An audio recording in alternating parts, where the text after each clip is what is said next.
प्रणाम आलोक जी। सभी को प्रणाम। आपका जो प्रश्न था कि मायावी मन बार बार हमारे विचारों को इधर उधर ले जाता है, और अभी आपका एक कमेंट आया कि मेरुदंड में ऊर्जा का आभास और बड़ा आनंद है। इसमें आपको और आप सभी को कुछ बताना चाहता हूँ कि कुछ भी हमें आभास अगर हो रहा है तो समझ लीजिए कि मन आपका बीच में है।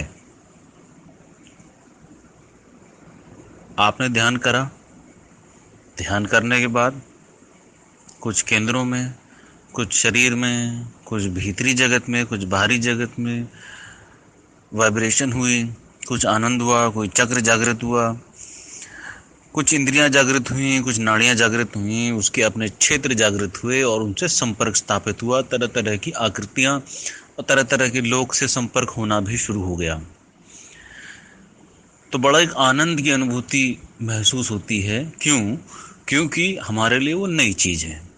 कोई भी नई चीज़ आपके पुराने पैटर्न को तोड़ती है और एक नया आभास देती है, जिसकी वजह से हमें ऐसा लगता है कि हमें आनंद मिल रहा है, लेकिन वो आनंद नहीं है। वो एक नए प्रकार का सुख मिल रहा है जो अपनी जड़ें बहुत गहरी जमाएगा। जैसे हमने प्रथम बार साइकिल चलाई, बड़ा अच्छा लगा कि अभी तक पैदल चलते थे और अब बहुत तेज़ चल रहे हैं, हवा से बातें करते हुए चल रहे हैं। कुछ दिन बाद ये पैटर्न मन का एकदम नॉर्मल हो जाता है और किसी भी स्थान से किसी भी स्थान में हम बिना ये आभास किए हुए कि हम आनंद में हैं, दुनिया को ताकते हुए, गड्ढों को देखते हुए, पैडल को भी दरकिनार करते हुए कि हमारा पैर चल रहा है कि नहीं चल रहा है, पूरी साइकिल सैकड़ों हजारों किलोमीटर हम चला चुके हैं, लेकिन वो आनंद हमारे साथ नहीं रहा जो प्रथम बार था। वही चीज़ जब दोपहिया इलेक्ट्रिक वाहन हम चलाते हैं, प्रथम बार होता है, कुछ दिन बाद वो भी गायब। कोई बड़ी गाड़ी, कुछ दिन में वो भी गायब। एरोप्लेन में यात्रा, कुछ दिन का रोमांच, आनंद, बड़ा आनंद आया। भय की जो एक तरंग थी वो पूरे शरीर को हिला गई।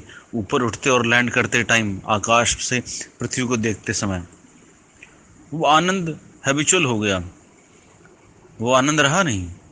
इसी प्रकार से जो मन है वो अपनी जड़ें इतनी गहरी जमा के रखता है कि हमें हर नए आध्यात्मिक केंद्रों पे होने वाले अनुभव में भी वो एक नए अनुभव में एक अजीब तरह का सुख आभासित कराने लगता है, जिसकी वजह से हमें लगता है कि बड़ा आनंद आया। अब आपको ये मेरुदंड में ऊर्जा का आभास हुआ, बहुत अच्छी बात है, लेकिन उसके बाद क्या?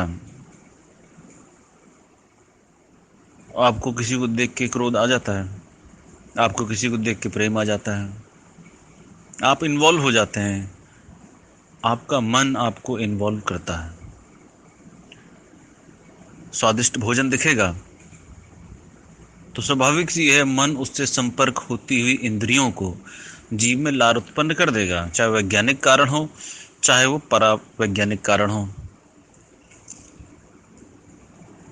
तो इसमें आनंद वाली स्थिति बिल्कुल भी नहीं है।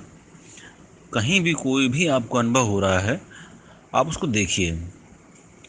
और ये भी एक मन का पैटर्न है। मैं आपको चेताना चाहता हूँ कि हम जितना मौन मौन मौन मौन करते जाएंगे, माइंड उसको भी आपको आभासित कराता चला जाएगा कि बहुत अच्छा, तुम्हें मौन में जाना है तो ये लो मौन का अनुभव। मौन का अनुभव ऐसा है कि आपको पता ही नहीं चलेगा कि मौन भी अनुभव हो रहा है। आपको ये पता ही नहीं चलेगा, आप पूछते फिरोगे हो क्या गया मेरे को। आप ये नहीं कहोगे कि मौन घट गया, आप ये कहोगे कि हो क्या गया मेरे को, मेरे विचार क्यों नहीं आ रहे हैं, कहाँ चले गए मेरे विचार। ये तो, और ये भी जब आपको पता चलेगा, साल 2 साल आपके साथ स्थिति ऐसी हो जाएगी, आपको पता ही नहीं चलेगा जब मौन घटेगा और किसी भी चीज़ से आपको संपर्क बिल्कुल कट जाएगा। कट इस प्रकार से जाएगा, आप चल तो रहे होगे लेकिन आपको भीतरी केंद्रों पे चलने से कोई भी संपर्क स्थापित नहीं हो पाएगा। पैर कटेगा, दुख होगा, लेकिन आपको दुख नहीं होगा। आप देखोगे दुख को कि हाँ दुख हो रहा है।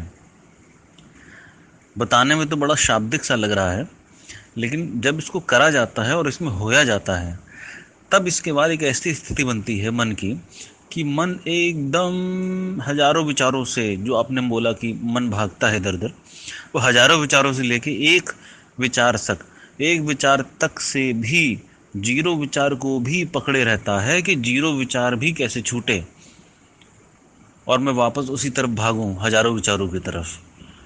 तो वो धक्के की बहुत आवश्यकता है। और उस जीरो विचार से भी नल और वॉइड जो विचार हो जाता है, वहाँ पे जहाँ कुछ नहीं रहता है, जहाँ विधि भी नहीं रहती है, जहाँ करने वाला भी नहीं रहता है, वो परम मौन की अवस्था घटना आपकी अभिव्यक्ति को भी ख़त्म कर देगी कि आप में कुछ अभिव्यक्ति उठ रही है उस मौन को दिखाने की। आपके साथ कुछ भी हो, आप सभी लोगों के साथ ध्यान में कुछ भी हो, आप उसको देखिए, निर्लिप्त भाव से देखिए, उसमें लिप्तता नहीं होनी चाहिए। जैसे ही आप लिप्त होंगे, वैसे ही मन ने अपना काम करना शुरू कर देना है और उससे संबंधित एक नए विचारों का, नए सपनों का, नई वासनाओं का किला खड़ा हो जाएगा और हम उसके गुलाम हो जाएंगे। देखना वास्तविक रूप से वैसे बहुत एक बड़ी घटना है कि दृष्टा भी जागृत होना बहुत बड़ी चीज़ है। दृष्टा भी जागृत हो जाए तो आधा काम तो आपका ऐसे ही हो गया, आप किसी चीज़ में लिप्त ही नहीं होंगे।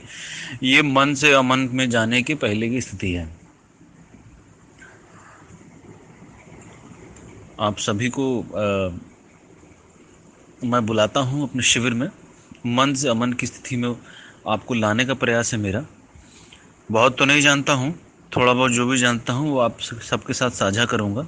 चाहे वो तंत्र से संबंधित हो, अघोर से संबंधित हो, कौल मार्गी हो, चाहे वैदिक तंत्र हो, या बुद्धिस्ट ध्यान की विधियाँ हों, चाहे तिब्बतन की जो घोर समाधि में ले जाने वाली प्रक्रिया हैं, उसमें उनकी तिब्बतन और बुद्धिस्ट की कुछ तांत्रिक विधियाँ भी हैं जो बहुत ही खतरनाक हैं, जो इसमें प्रवेश ही बहुत कम लोगों को मिलता है।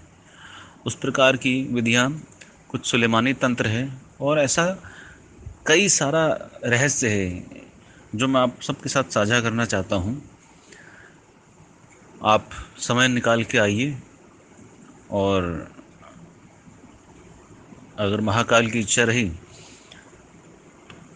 आपको भी अनुभव होगा उस मन से अमन की स्थिति में जाने के लिए जो मेरा प्रयास है, जो प्रथम चरण में मैं ध्यान शिविर करा रहा हूँ। अगर वो घटना घटेगी साथ में, तो आनंद की स्थिति उत्पन्न होगी।